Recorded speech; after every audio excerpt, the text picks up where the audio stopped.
결국은 이제 뭐 의원들의 어떤 불체포 특권이라든지 수사에 어떤 제약이 있기 때문에 검찰에서는 좀 속도를 내서 했을 거라는 이제 진단도 있었고요. 이 관련해서 이용수 할머니가 한 언론과 인터뷰에서 그 윤 당선인이 지난 19일에 이 대구를 방문한 것과 관련해서 일부 언론이 용서 가능성을 거론한 것에 대해서 신병을 밝혔는데 최민희 의원 보셨어요? 예, 봤습니다. 좀 이게 어떤 느낌을 받으셨어요?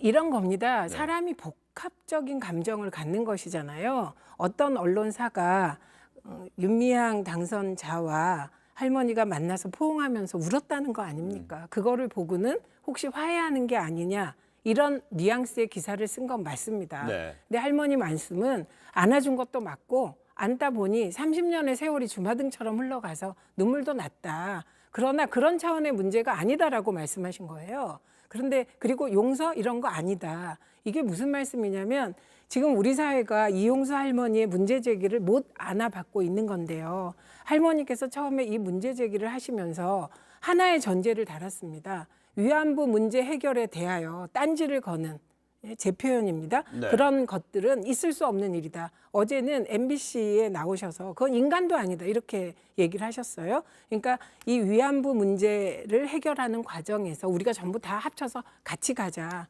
가장 중요하게 제안하신 거는 이제 위안부 문제를 좀 미래지향적으로 해결하자는 제안을 하신 거예요. 그러면서 예를 든 것이 혹시 수요 집회가 너무 청소년들에게 갈등을 촉발시킨 그런 건 없느냐. 이런 문제 제기하신 거거든요. 그런데 할머니가 이 문제 제기를 하자마자 우리들은 왜 이런 문제 제기를 하셨을까? 그러면 소녀상이나 수요 집회에 대해서 다시 한번 점검하고 이렇게 갔어야 되는데 이게 곧바로 윤미향 개인에 대한 무차별적인 의혹으로 이어갔단 말이죠. 네. 그래서 할머니가 지금도 얘기하시는 것은 정의기억연대의 30년이 잘못됐다는 게 아니라 이제 이걸 조금 한번 운동을 점검할 때가 됐다. 이거를 좀 받아가야 되지 않겠습니까?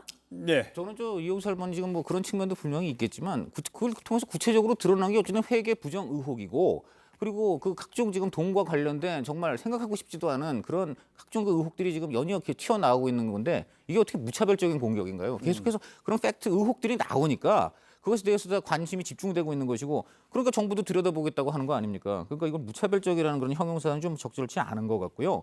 그리고 이용수 할머니는 그런 것도 지적하셨습니다. 지금 정의연 대표가 이렇게 비례 의원 가는 게 이게 적절한 거냐? 그렇지 않다라고 분명히 말씀을 하셨고 지금 정의연 시스템으로 안 된다. 이 윤미향이 만약에 회계를 하고 돌아와서 그런 수준의 지금 차원을 넘었다. 완전히 바꿔야 된다. 이런 말씀도 분명히 하셨어요. 제가 한마디만 예, 예, 하겠습니다. 알겠습니다. 이 부분은 되게 조심스러운데 그렇다면 2012년에 할머니께서는 미래통합당 비례대표 신청을 하셨습니다. 할머니도 국회의원 될 의사가 있으신 거잖아요. 저는 윤미향 대표가 비례대표 신청하거나 되면 왜 안 되고 할머니는 신청하셔도 되고 좀 이런 기준은 아닌 것 같습니다. 그래요. 그런 네. 말씀은 좀 이제 본질을 벗어나는 이용수 할머니가 난다는 그러니까 생각이 비례대표를 원하셨으니까 지금 예. 이용수 할머니는 그런 비판하실 자격이 안 이용수 된다는 할머니의 의미인가요? 입장이라는 아니죠. 것을 여기 30년 이상 이제 그 일본군 위안부 피해자 문제 해결을 위해서 같이 이제 싸워왔는데 사실 그 과정에서 정치권으로 간 분들이 이미 있습니다. 정대협 출신에. 그리고 장관하신 분도 있고 그런데 그분들이 이제 정치권에 진출하셔서 사실 이제 일본군 위안부 피해자 문제가 해결이 최종적으로는 안 됐단 말이죠. 네. 그런 상황에서 윤미향 당선인까지 사실 이제 그 국회의원으로 가고 그리고 사실 지금 이제 위안부 피해자 할머니들은 몇 분 안 남으셨잖아요. 그리고 이분들이 다 90세 이상의 고령이시고 만약에 이제 다 잘못되시거나 좀 이제 세상을 떠나시거나 할 경우에 과연 그러면 이 어떤 그 위안부 운동, 위안부 피해자 운동에 몸을 바친 이제 그 몇 명의 당선자들 그리고 장관 출신들 이 사람들을 남겨놓고 나머지 운동의 성과는 어떻게 될까 그런 걱정을 하셨을 겁니다. 이용수 할머니와 이제 좀 이런 분들이 그런 걱정의 연장선에서 윤미향 당선인까지 이제 국회로 가는 것에 대한 우려를 갖고 계신 거고 거기에 더해서 윤미향 당선인과 함께 해온 그 운동이 앞으로 이용수 할머니의 어떤 사후라든지 또는 이 다음 이제 과정에서 똑같은 방식으로 계속 해나갈 수 있는 거냐에 대한 고민이 있으신 거죠. 그래서 그 말씀을 하시고 있는 건데 이제 그것에 대해서 이제 윤미향 당선인의 어떤 국회 진출과 이제 이용수 할머니의 국회 진출 이 두 가지를 가지고 비교하듯이 얘기할 필요까지는 우리가 없는 것 같습니다. 예, 조금 전에 이제 최민희 의원이 얘기했을 때 2012년도 총선에 그 이용수 할머니가 비례대표 신청을 했다가 안 됐다라는 걸 이제 사실을 이건 제시한 팩트입니다. 그러니까 왜 사실을 안 제시해주고 됐나요? 나서 저는 모릅니다. 그런데 제가 그렇죠. 지금 배경도 좀 알고 싶네요. 약간 네. 잘못 이해하시는데 제 말씀은 뭐냐면 이용수 할머니도 비례대표 신청을 할 수 있고요. 네. 윤미향 대표도 할 수 있다는 얘기를 하는 겁니다. 그래서 두 분이 다